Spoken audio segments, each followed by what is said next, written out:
Dixieland, Season 1, Episode 3.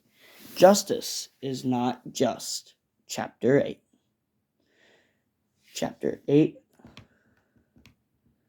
through Chapter 23.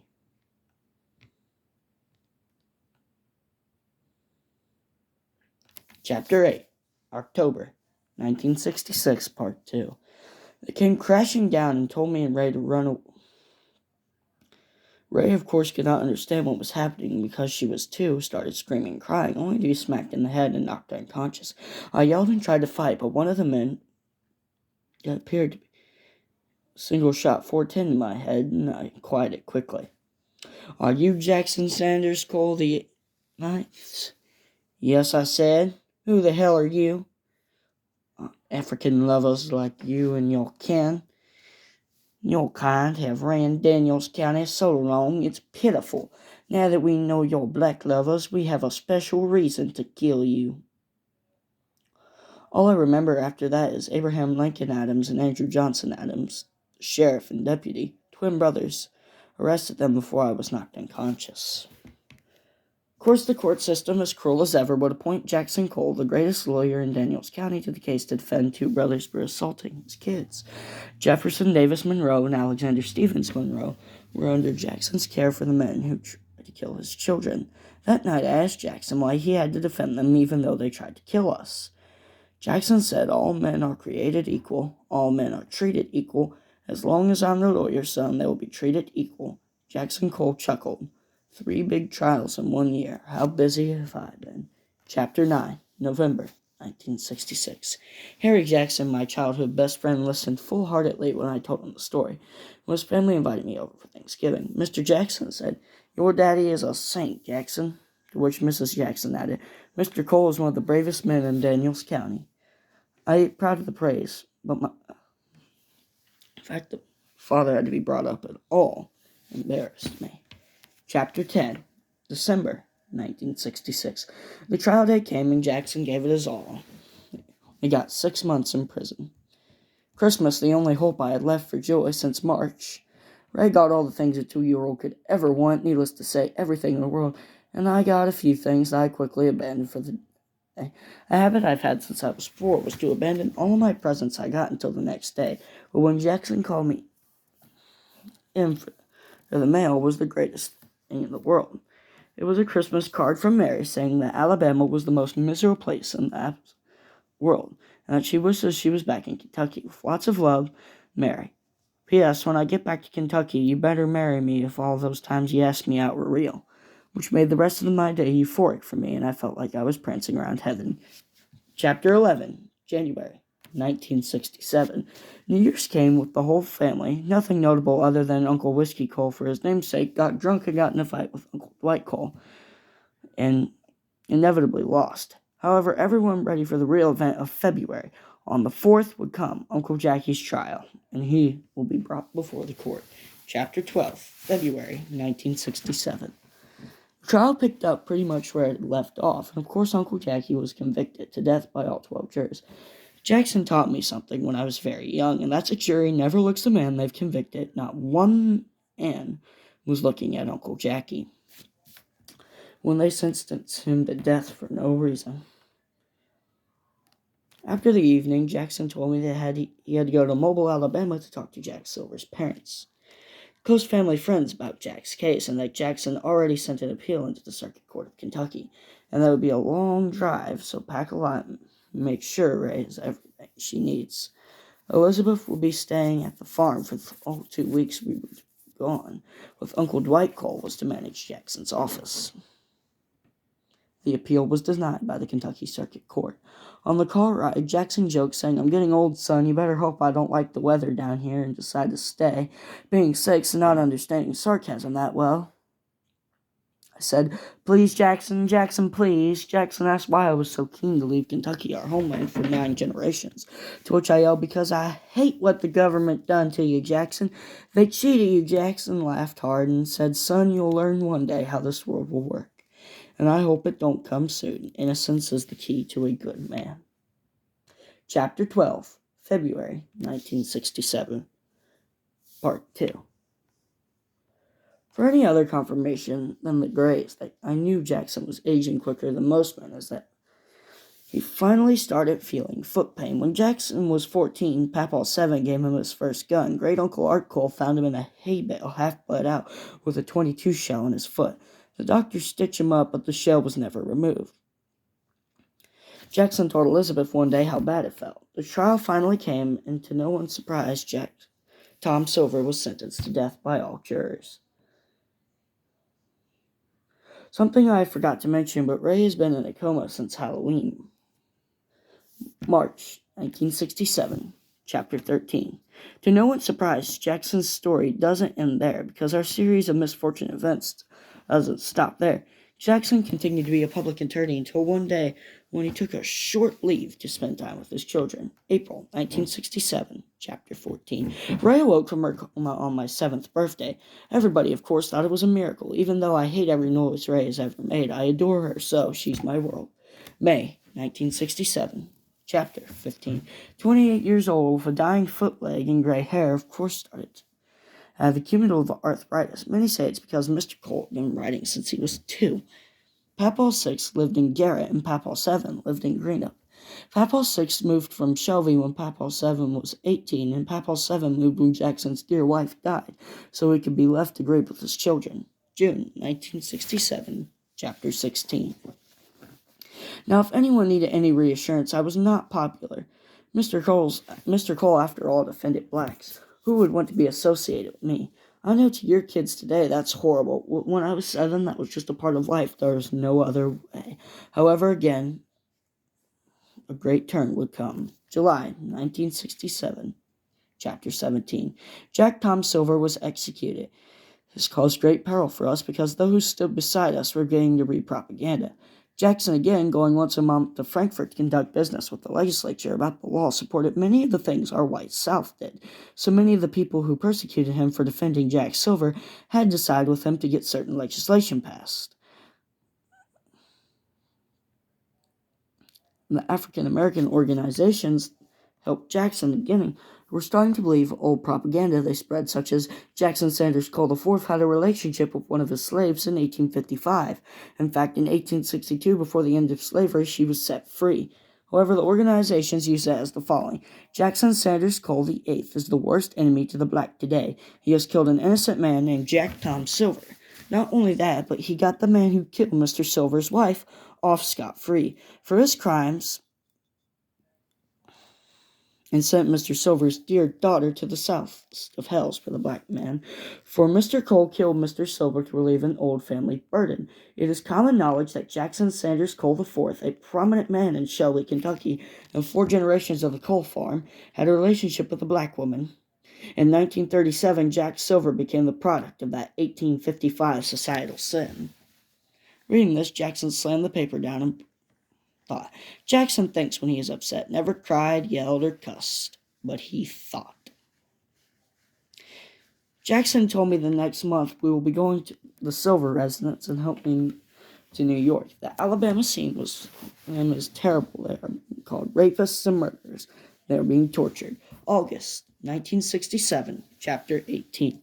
We went to Alabama again and moved them to New York. It took until Mary and I talked for hours before we again had to depart from one another. September 1967, Chapter 19. 2nd grade was miserable. The increase of insults and fights were unholy. I was a senior of 1 grade. By then, most of my time, more mild children who didn't sling insults at me because my problems just simply didn't concern them, and I was okay with that. Life progressed, however, and I tried my hardest not to let things affect me until one day peril of my family would increase 50-fold. I never thought the situation could grow this great, but nonetheless it had. October 1967, Chapter 20. Surprise, I was Hank Williams for another year. Yet again, Halloween would bring tragedy. Papaw 6 was killed when leaving his dentist's office on the way home for being the grandfather of Jackson. It was terrible. The funeral commenced. One more headstone was placed. Jackson Sanders Cole VI. October 30th, 1898 through October 31st, 1967. For the first time in 29 years, the flag was flowing for Jackson Cole. November 1967, Chapter 21. We had Thanksgiving in Garrett at Papaw Six's home with Mamaw Six, where of course on the way after picking up Papaw 7, all of Daniels County seemed to despise us. We were once the most reputable people here. We were farmers, lawyers, doctors, police officers, and soldiers, the most respected positions in the South, yet still somehow we were being tormented by our peers. November 1967, Part 2, Chapter 22. Later that day, I noticed 27 graves could be seen on Jackson's head at all times. Mamaw even said that my poor father was only 28, and yet the world was killing him. He won't make it to the age of 77. Ain't no way, Sanders. You need to take care of your daddy. Sanders is what all my grandparents called me. Well, not my mother's dad or mom. Her mom died in 1935, and her daddy died in the war in 1945. When my father comforted her that day, they said that's when Jackson 8 and Emmy Lou were married together. December 1967, Chapter 23. Ray, despite being 3, spoke fluent English. It was ungodly. She learned big words from Jackson, and of course being 3 wanted to know it all, so she used them even if she didn't understand them. It was insane someone to speak so well at 3. It had never been seen before.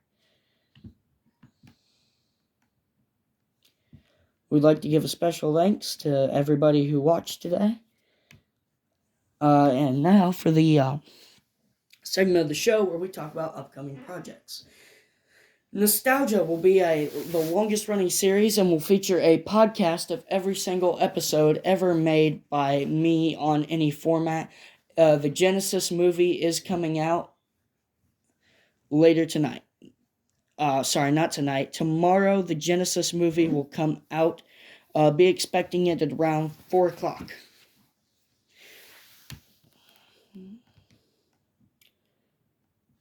We thank you for your contributions and viewership to this show. Everyone here at Dixieland's production team would like to thank you.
And now for the Jesse Jumps Song of the Day recommendation, Mr. Hank Williams Jr.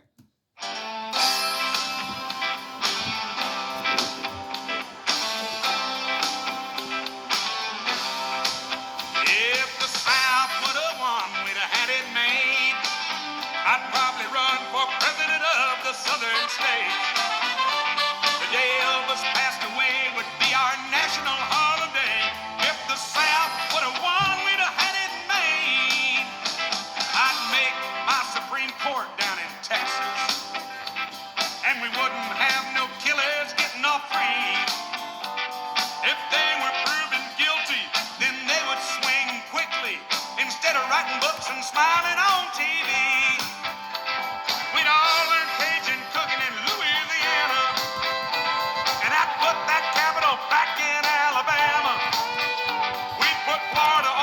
track, 'cause we take Miami back and throw all them pushers in the slammer.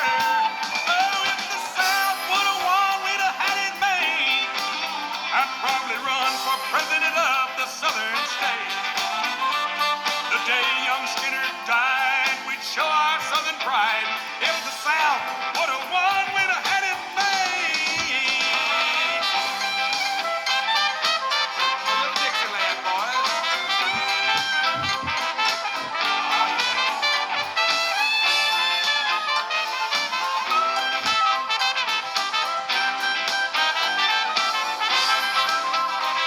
I'd have all the whiskey made in Tennessee and all the horses raised in those Kentucky hills. The national treasury would be in Tupelo, Mississippi, and I'd put Hank Williams' picture on $100 bills. I'd have all the cars made in the Carolinas, and I'd ban all the ones made in China. I'd have every girl child sent to Georgia to learn to smile and talk with that southern accent. It drives me wild. I'd have all the fiddles made in Virginia, 'cause they sure can make 'em sound so fine. I'm going up on Wolverton Mountain and see old Clifton Flowers and have a sip of his good old Arkansas wine. Hey, if the South would have won, we'd have had it made. I'd probably run for president of the southern states. When Patsy Cline passed away, that would be our national holiday. If the South would have won, we'd have had it made.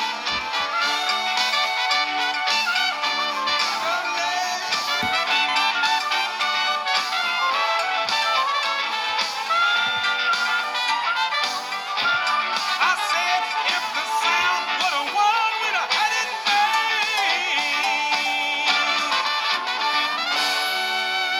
I'd even be better off. All rights reserved to Hank Williams Jr.